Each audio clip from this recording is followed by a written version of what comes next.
That's right, Dragonlands, the new World of Warcraft expansion. Actually, I think it was called Dragonflight.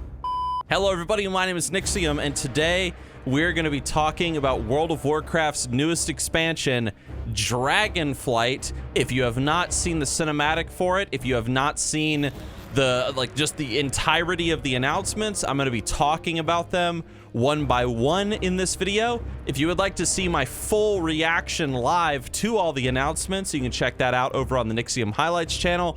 But this is a quick, down and dirty synopsis of my thoughts on this expansion and what Blizzard is bringing to the table with the future of World of Warcraft. But first, as always, gotta thank the sponsor. Get that out of the way real fast. Here we go. Today's video was sponsored by my storefront over on Amazon. If you want to check out the gear that I use for YouTube, for Twitch streaming, or if you'd like to see some of the stuff that I recommend for new YouTubers or new Twitch streamers, click the link down in the description below. And that's it. Expectations versus reality. Now, before this expansion came out, there were a lot of leaks about what this expansion could be. We knew it was about dragons, and honestly, I've talked about this on my other channel, but I was very excited for this, to keep it simple. In summary, for me personally, I'm not a big fan of going to other dimensions or breaking reality or any of that crap. I liked the idea of just going on an adventure and killing a dragon. So when the leaks were coming out about Dragonlands or Dragonflight or Dragon something, we didn't know what it was going to be called. This idea of a more down-to-earth Azerothian expansion really excited me. It kind of gave me a little bit of those classic WoW vibes. There was talk about class skins and some more classes being added to the game that all had a single spec. Things like Tinkers, Necromancers, Minstrels, and this was honestly something I was very, very excited for. It seemed like they were really going back to the roots of World of Warcraft and what made the game exciting as a fantasy universe of just getting lost as an adventurer, fighting dragons, fighting monsters, climbing mountains, and these leaks, you saw them, I saw them, I actually believed all of it. I actually got to the point where I was like, this is the next WoW expansion. Obviously, it wasn't. It's the reality side of this point, but I was very, excited might be a strong word, but I was optimistic for this potential dragon expansion even before the announcement. But now we officially know what is coming: World of Warcraft, Dragonflight, and let's talk about that, shall we? Let's talk about that in detail, in order. The Island of the Dragons. The first thing to talk about when it comes to World of Warcraft Dragonflight is, of course, the Dragon Isles that have been revealed to us. Now, I just want to get something out of the way. Let's just get it out of the way. Yes, all right, you're right. You're 100% correct. It looks like How to Train Your Dragon, all right? No one's denying that. Mists of Pandaria looks like Kung Fu Panda. This is How to Train Your Dragon, okay? We know. You don't gotta comment it, all right? The new zones look absolutely gorgeous here on the Dragon Isles. You've got this volcanic area, you've got the plains with the roaming centaur, you've got these ancient cities and stuff, and of course, you've even got a snow zone / big redwood forest zone inspired by Grizzly Hills. Now, I love Grizzly Hills from Wrath of the Lich King. I do. Fantastic. So seeing this just was like, oh, like it looked incredible. The snow, the trees, all of it. And the best part, you know it, you thought about my name when you saw them pop up in this expansion. The Tuskar. The Tuskar are officially back in World of Warcraft. After all these years, we're finally getting to see a continuation of the glory that is the Tuskar. Tuskar females, Tuskar children, incredible. I love it. I love the Tuskar, okay? Cheshkalashka, bitch. In conclusion, the new zones look very pretty, and I like Tuskar. Yes. A new race, a new class.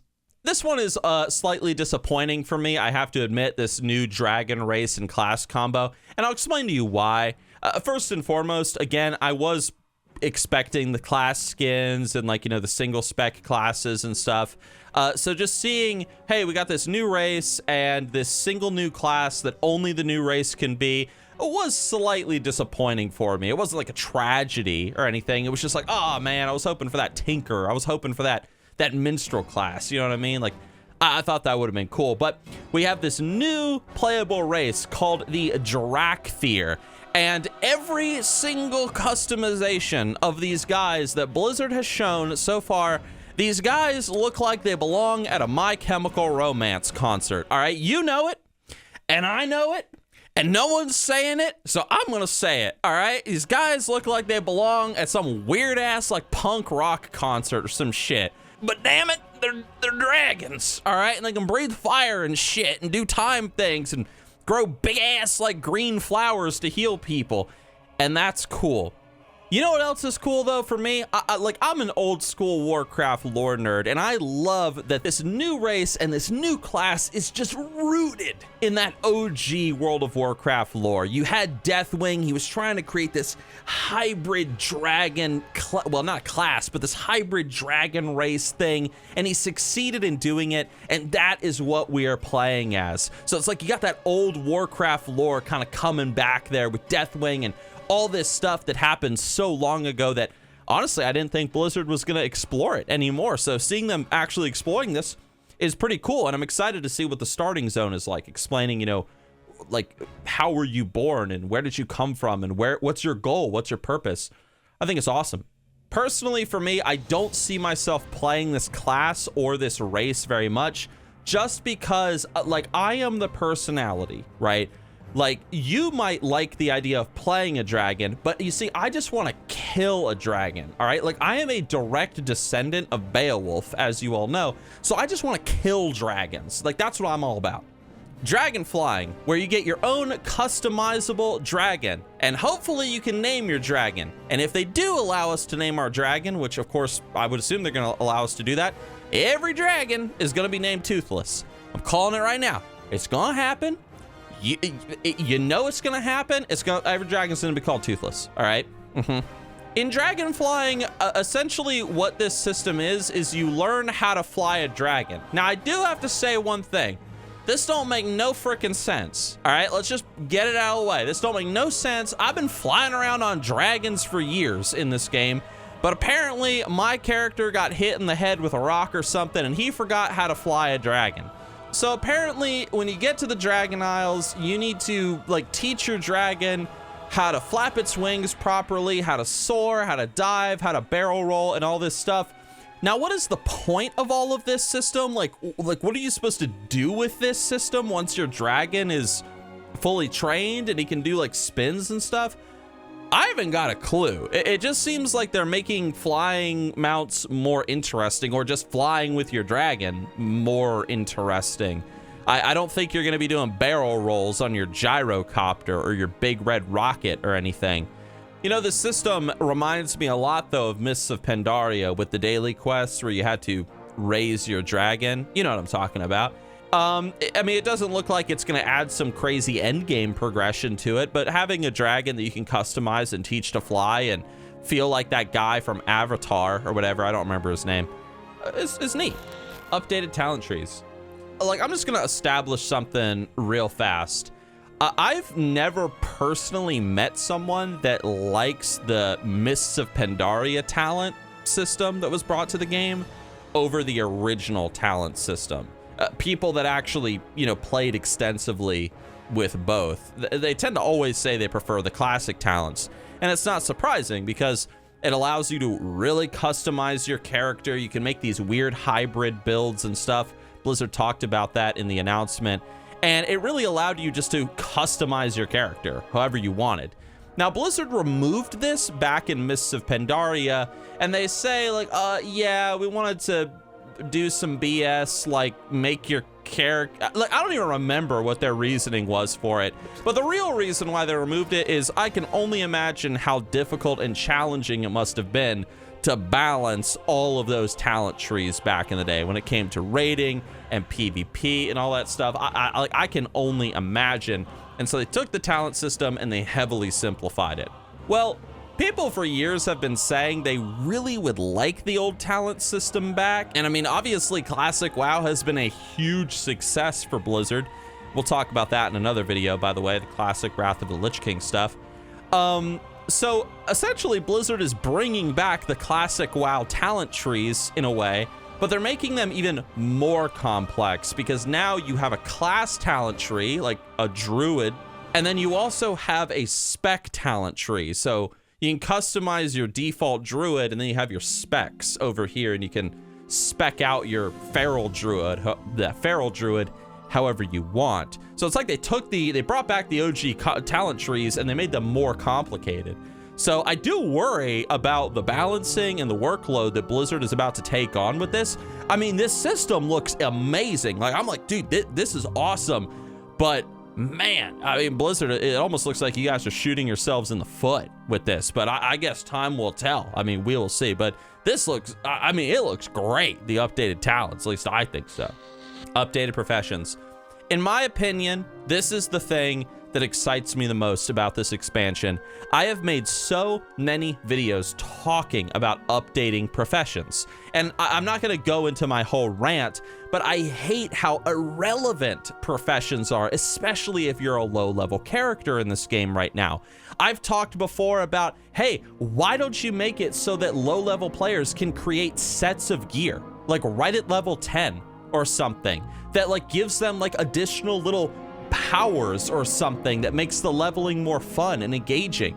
And if Blizzard, if you've got this big boner of like getting people to level cap as fast as possible, why not make it something like, oh, hey, you got 3 of the 5 pieces of the flimsy chainmail set.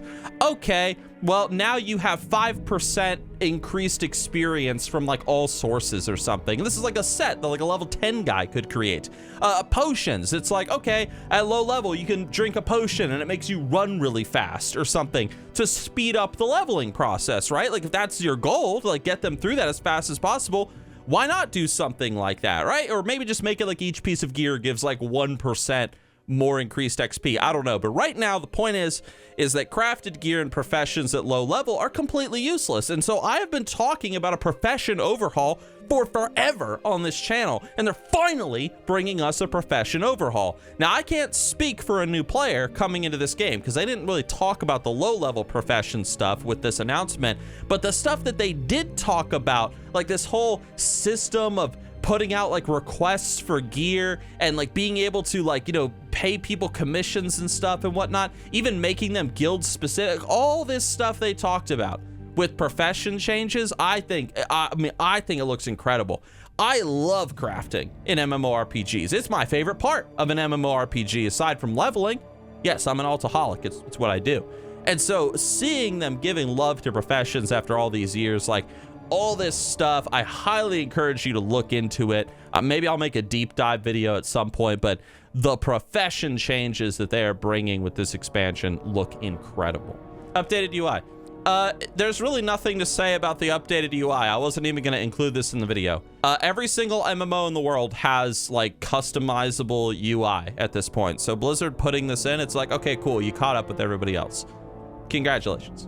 In conclusion, I admit I was expecting a bit more out of this expansion just because of the leaks and stuff. But overall, the expansion seems harmless. I think in my big highlights video on the other channel, when I was watching this live on Twitch, I said something to the effect of, this expansion really doesn't have that gut punch to it. It doesn't have that like, wow, like factor. Like, this is amazing. This is so cool. I'm so excited to play this. At least not for me. I mean, you guys might be like, dude, I could play as a Dracthyr. And you might be losing your minds over that. But the thing is that what this expansion does have, it has a Azeroth-focused expansion. It's rooted in OG Warcraft lore with the Dragonflights and stuff. Dragonflying and stuff, the profession updates. It seems like what they're doing is they're really playing it safe with this expansion and focusing on what works rather than what does not work. And I kind of like that. I like that they're not introducing some crazy new system that's going to completely break the game. And I mean, but we'll see. I'm pretty sure I said the exact same thing for Shadowlands, and Shadowlands ended up being ridiculous, to say the least. I'm hoping for better storytelling with this expansion. I'm hoping to see Galakron potentially, that big, you know, dragon man. I think that was his name, Galakron. I'm hoping to learn more about the dragons. Honestly, I'm hoping just to see the dragons, or I'm excited just to see the dragons being relevant again. Because in classic WoW and in old school World of Warcraft, the dragons were like these demigods that were like guardians of the world, and they've just been irrelevant since Cataclysm. It's like, oh yeah, thanks, you helped us beat Deathwing, so all right, you guys can go away now. Now we're the guardians of Azeroth. Like, forget you guys. And so I'm excited to see them being relevant again. Those are my quick thoughts, my first impressions on the expansion. I'm recording this video the same day that they did the announcement, so forgive the video if it's a little quick and dirty. Thank you all for watching, though. Please subscribe. Please hit the like button. Please leave a comment. Tell me what you guys think. Are you excited for it? Are you done? Are you just going to play Final Fantasy, Star Wars: Old Republic? What are your thoughts? And I will see you all with my next project. That's right. I love you. Oh. Vishnu Allah, weary traveler.